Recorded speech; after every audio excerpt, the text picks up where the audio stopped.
അമിതവണ്ണവും മുട്ടുവേദനയും.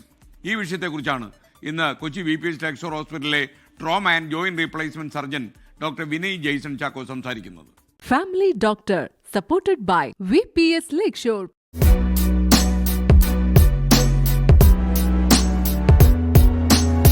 ഇന്ന് നമ്മൾ സംസാരിക്കാൻ പോകുന്നത് ഒബീസിറ്റി, അതായത് അമിതമായി വണ്ണം ഉള്ള ഒരാൾക്ക് വരുന്ന ബുദ്ധിമുട്ടുകൾ, മെയിൻലി അതിൻ്റെ ഓർത്തോപെഡിക് ബുദ്ധിമുട്ടുകൾ, നീ റീപ്ലേസ്മെൻറ്റും ഹിപ്പ് റീപ്ലേസ്മെൻറ്റും ഒക്കെ ചെയ്യുമ്പോൾ ഒബീസിറ്റി ഭയങ്കരമായിട്ട് കൂടി വരുന്ന ഒരു അസുഖമാണ്.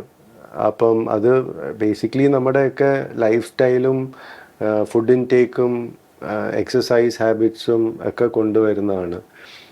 ഒരു നോർമൽ ആയിട്ടുള്ള ഒരാളുടെ ഒരു മുട്ട് നടക്കുമ്പോൾ താങ്ങുന്ന വെയിറ്റ് 4 ഇരട്ടിയാണ്. അതായത് 100 കിലോ വെയിറ്റ് ഉള്ള ഒരാളുടെ ഒരു മുട്ട് 400 കിലോ ആണ് കൊണ്ട് നടക്കുന്നത്. അപ്പം ഒരു 150 കിലോ ഉള്ള ഒരാളുടെ മുട്ട് താങ്ങുന്ന വെയിറ്റ് നിങ്ങൾക്ക് ഉദ്ദേശിക്കാവുന്നതേ ഉള്ളൂ. അത് ജസ്റ്റ് നോർമൽ ആയിട്ടുള്ള ഫ്ലാറ്റ് ആയിട്ടുള്ള ലെവലായിട്ടുള്ള ഗ്രൗണ്ടിൽ നടക്കുമ്പോൾ ഉള്ള കാര്യം കേട്ടോ. നമ്മൾ ഇരുന്ന് എണീക്കുമ്പോൾ സ്ക്വാട്ട്സ് ചെയ്യുക, സ്റ്റെപ്സ് കയറുമ്പോഴൊക്കെ ഈ റേഷ്യോ 7 ഇരട്ടി അല്ലെങ്കിൽ 8 ഇരട്ടിയാവും.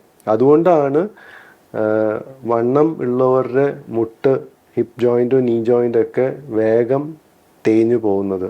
അപ്പം ആക്ച്വലി സർജറി ഇല്ലാതെ നീ പെയിൻ മാനേജ് ചെയ്യണമെങ്കിൽ, അതായത് തേയ്മാനമുള്ള മുട്ട് സർജറി ഇല്ലാതെ മാനേജ് ചെയ്യാനായിട്ടുള്ള ഏറ്റവും 2 നല്ല കാര്യങ്ങൾ: ഒന്ന് വെയിറ്റ് കുറയ്ക്കുക, 2 ആ ജോയിൻറ്റ് ഇപ്പം മുട്ടുവേദനയാണെങ്കിൽ മുട്ടിൻ്റെ ചുറ്റുമുള്ള മസിൽസ് ബലപ്പെടുത്തുക. വെയിറ്റ് കുറച്ച് കഴിഞ്ഞാൽ ഡെഫിനറ്റ്ലി ഞാൻ പറഞ്ഞ പോലെ 4 ഇരട്ടി വെയിറ്റാണ് മുട്ടിക്കൂടെ പോകുന്നത്. 10 കിലോ കുറഞ്ഞാൽ ഓട്ടോമാറ്റിക്കലി 40 കിലോ മുട്ടിന്ന് മാറി കിട്ടുമ്പോൾ തന്നെ ആ പെയിൻ റിലീഫ് വരും. പിന്നെ വണ്ണം കുറയ്ക്കാനായിട്ട് ഓബ്വിയസ്ലി നമ്മുടെ ആ ഒരു ലൈഫ് സ്റ്റൈൽ മോഡിഫിക്കേഷനാണ് വേണ്ടത്. വെറുതെ കുറച്ച് ഭക്ഷണം മാത്രം കുറച്ചുകൊണ്ട് കാര്യമില്ല. ഒരു മര്യാദയ്ക്കുള്ള ഒരു ഡയറ്റീഷ്യനെ കണ്ട് നമുക്ക് എന്തൊക്കെ കറക്റ്റ് ചെയ്യാൻ പറ്റും എന്നുള്ളത് നോക്കിയിട്ട് റെഗുലർ ഹെൽത്തി ഹാബിറ്റ്സ് ഇൻകൾക്കേറ്റ് ചെയ്യുക. അതൊരു ലൈഫ് സ്റ്റൈൽ ചേഞ്ച് തന്നെ വരുത്താതെ ഒബീസിറ്റി നമുക്ക് ടാക്കിൾ ചെയ്യാൻ പറ്റില്ല. Family doctor supported by VPS lecture.